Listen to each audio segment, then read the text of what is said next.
प्रवेश सुरू आदर्श कॉलेज विटा नवीन शैक्षणिक धोरण 2020 नुसार BA BCom BSc BCA व MA शिवाजी विद्यापीठ कोल्हापूर व AICTE मान्यताप्राप्त कोर्स।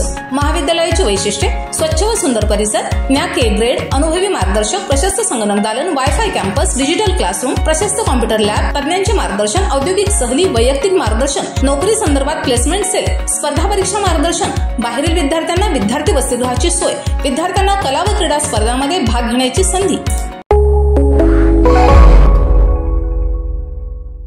नमस्कार, मी अरुण आणि आपण पाहत आहात 7 स्टार न्यूज।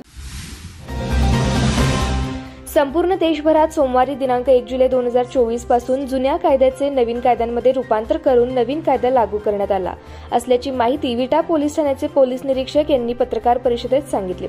कायद्यामध्ये नवीन झालेला बदल गावागावामध्ये पोहोचावा यासाठी खानापूर तालुक्यातील सर्व पोलीस पाटील यांना एकत्र बोलावून विटा पोलिसांनी त्यांना तशी माहिती दिलेली आहे। पोलीस अधीक्षक श्री संदीप गोगे सर यांच्या मार्गदर्शनाखाली सर्व ठिकाणी आपल्या नवीन कायदा भारतीय न्याय संहिता 2023, भारतीय नागरिक सुरक्षा संहिता 2023 व भारतीय साक्ष अधिनियम 2023 याचं इम्प्लिमेंटेशन याचं 1 जुलैपासून आज रोजीपासून सुरू होणार आहे पोलीस स्टेशन स्तरावर। तर याचं मार्गदर्शन व प्रचार व प्रसार या कायद्याचा होण्यासाठी आज येथे माननीय तहसीलदार मॅडम यांच्या समवेत सर्व HOD डिपार्टमेंट विटा विभागातले व त्याचबरोबर पोलीस पाटील सर्व गावातील पोलीस पाटील यांना मार्गदर्शन शिबिर भरवण्यात आले होते। PSI महाजन मॅडम, PSI हेडेकर साहेब यांनी या तिन्ही कायद्यांचं योग्य मार्गदर्शन सर्व पोलीस पाटील यांना करण्यात आलेलं आहे। तरी हा जो जुना कायदा होता भारतीय दंड संहिता, त्याच्यामध्ये भारतीय न्याय संहिता आलेली आहे। म्हणजे याच्यामध्ये दंड एक 1860चा कायदा होता, त्याच्यामध्ये दंड ही प्रक्रिया होती, आता न्याय ही प्रक्रिया आहे। म्हणजे सरकारने हा जो कायदा आणलेला आहे तो लोकांसाठी कायदा आणलेला आहे आणि ह्या कायद्याचा सर्वांना प्रचार करण्यासाठी आज आपली कार्यशाळा होती। तर मी सर्वांना, पत्रकारांना आणि पोलीस पाटलांना या निमित्ताने आवाहन करतो की ह्या कायद्याचं भीती बाळगण्याची गरज नाही आणि ह्या कायद्याचं आपल्याला माहिती बी असणं गरजेचं आहे आणि हा कायदा सर्वांना आहे हे समजून घेण्यासाठी प्रत्येक गावामध्ये पोलीस पाटीलांनी याच्या हिरिरीने भाग घेऊन गावापर्यंत माहिती द्यायची आहे। भारतीय दंड संहिता 1860 या जुन्या कायद्याचे भारतीय न्याय संहिता 2023 BNS या नवीन कायद्यामध्ये रूपांतर करण्यात आले आहे। भारतीय प्रक्रिया संहिता 1973 च्या जुन्या कायद्याचे भारतीय नागरिक सुरक्षा संहिता 2023 BNSS या नवीन कायद्यामध्ये रूपांतर करण्यात आले आहे।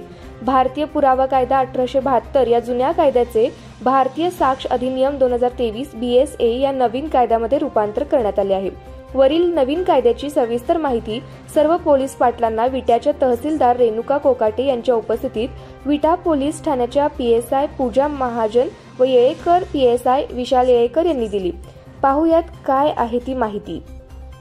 पूर्वी FIR ही फौजदारी प्रक्रिया संहिता कलम 154 प्रमाणे नोंदवण्यात येत होती, पण नवीन भारतीय नागरिक सुरक्षा संहितानुसार कलम 173 प्रमाणे नोंदवण्यात येणार आहे।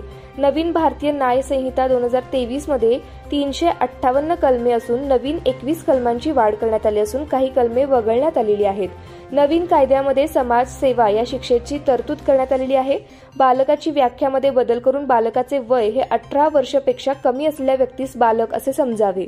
BNS कलम 106(2) प्रमाणे अपघात घडवून आणून पोलिसांना माहिती न देता पळून जाणाऱ्या व्यक्तीस 10 वर्ष कैद आणि द्रव्यदंडाची शिक्षा नमूद करण्यात आलेली आहे। खुनासाठी असणारे IPC कलम 302 हे BNS कलम 103 झाले आहे। फसव्या मार्गाचा वापर करून लैंगिक संबंध करणाऱ्या व्यक्तीच्या विरोधात BNS कलम 69 प्रमाणे गुन्हा दाखल करण्यात येणार असून नवीन कलम समाविष्ट करण्यात आलेले आहेत। संघटित गुन्हेगाराला व दहशतवादी कृत्यांना आळा घालण्यासाठी BNS कलम 111, 112 व कलम 113 हे नव्याने समाविष्ट करण्यात आलेले आहेत।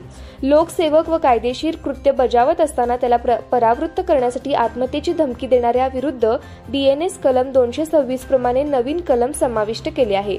BNS मधील तरतुदीनुसार 3 वर्षापेक्षा कमी शिक्षा असलेल्या गुन्हा विकलांग व 60 वर्षावरील व्यक्तीस अटक करण्यात पोलीस उपअधीक्षक दर्जाचे अधिकाऱ्यांची पूर्व परवानगी आवश्यक आहे।